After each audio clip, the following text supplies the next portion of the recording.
தூக்கி போடுவது போல எங்களை தூக்கி போட்டு விட்டார். அதற்கு பின்பதாக இன்னொரு இடத்துல உள்ள ஒரு மனிதனை நம்பி அவங்க பின்னாடி போனோம்.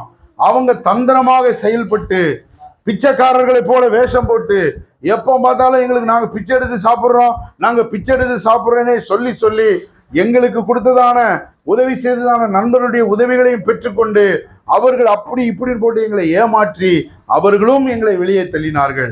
அல்லேலூயா.